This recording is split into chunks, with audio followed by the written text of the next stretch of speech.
This week's topic is epilepsy. So epilepsy is a disorder in which there is uncontrolled, unpredictable nerve cell activity in the brain. So this will lead to seizures. Now seizures, you should remember, is a manifestation of a disorder called epilepsy. So now what are the causes or what is the etiology? For this, there is an easy mnemonic called vitamin D.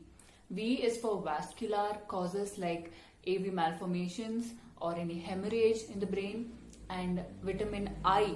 I is for infections like meningitis or brain abscess. T is for trauma, any brain injury, penetrating injury. Then A is for autoimmune disorders like SLE. M is for metabolic disorders like hypoglycemia or hyponatremia. The next I is for idiopathic, which basically means there's no known cause. N is for neoplasms or any brain tumors.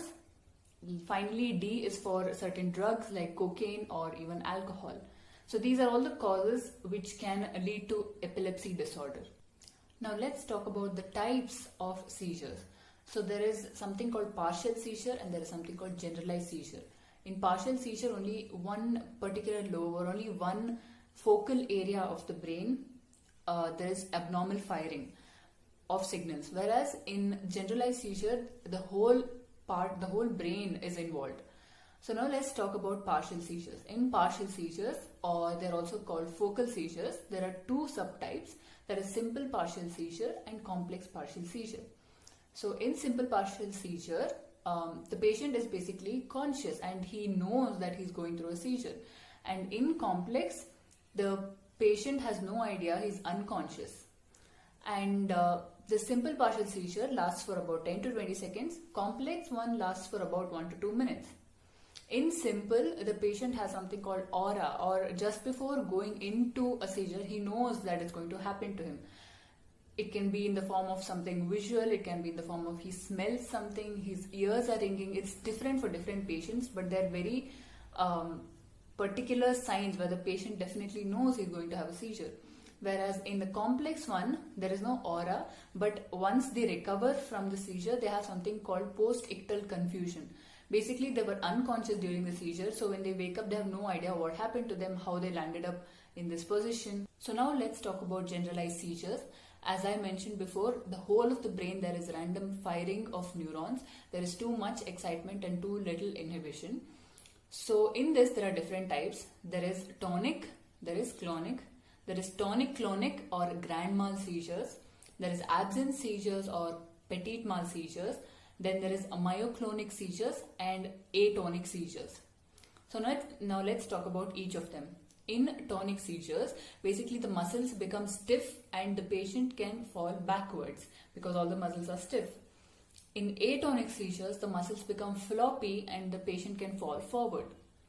And then there is myoclonic seizures, which are basically very small twitches which can last for about 1 to 2 seconds. And then there is absence seizures or petit mal seizures. In this, usually it occurs in children.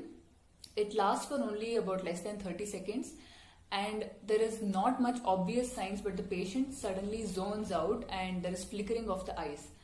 So because there is not an obvious sign, the patient just zones out and he stops whatever he's doing, it can often go unrecognized. And because this is in children, they're not even able to tell that this happened.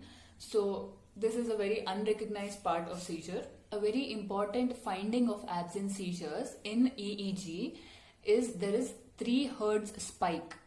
Now coming to tonic-clonic seizures or grand mal seizures, this is the most common one. And this is characterized by jerky movements. Once they're out of this, you can see that they have this post-ictal confusion which I mentioned before. And during the seizure, their eyes roll back and there is a possibility that they can hurt themselves because there is jerky movements. Then there is incontinence of the bladder or bowel. And there is something called Todd's paralysis, which is after they recover from the seizure, for a short while, for a few hours, they have muscle weakness or paralysis because the muscles have been exhausted during the seizure. Now, there is something called status epilepticus under tonic-clonic seizure. In this, the seizure lasts for about 5 minutes or even more than 5 minutes continuously, and there is the patient has not returned back to normal. This is a medical emergency and it is treated with benzodiazepines. Benzodiazepine basically enhances GABA activity, and GABA is an inhibitory neurotransmitter. Coming to diagnosis, there are very different ways of diagnosing, but the most commonly used diagnostic methods are MRI and CT scan to look for any abnormality in the brain, like any tumors or any vascular abnormalities. And apart from this, you can do EEG to find out the electrical signals in the brain. Apart from this, you have to take a proper clinical history, and even biochemical tests might help, like sodium levels, potassium levels, glucose levels, all of those. Coming to the treatment, it is usually treated with anticonvulsants. The type of anticonvulsant you would give to the patient depends on a variety of factors, and if the patient is not adjusting to the anticonvulsant that you gave, it might require a change in the dosage or change in the medication itself. Now, if the patient has been taking the medication regularly and have been seizure free for 2 years, it is time to take them off the drug. But you can't do this immediately. You have to taper it very slowly and then take them off the drug. Sometimes ketogenic diets can help. Otherwise, surgery, sometimes for any brain tumors, you have to go for surgical method. And apart from this, vagal stimulation has also been found to be useful. Examples of popularly used anticonvulsants are valproate, levetiracetam, lamotrigine, and ethosuximide is working well for absent seizures. That's the popular drug used for absent seizures. Now, some general guidelines that you have to give to the patient's family is to protect the head, keep something soft under the head of the patient when they're in the seizure, and don't keep anything in the mouth. People usually think keeping a soft cloth in the mouth will prevent them from biting their tongue, but this can lead to more damage, so do not try to do anything with the mouth. And if there's any tight clothing, restrictive clothing, remove it. And if there's any sharp objects or heavy objects near the patient, try to keep it away from the patient.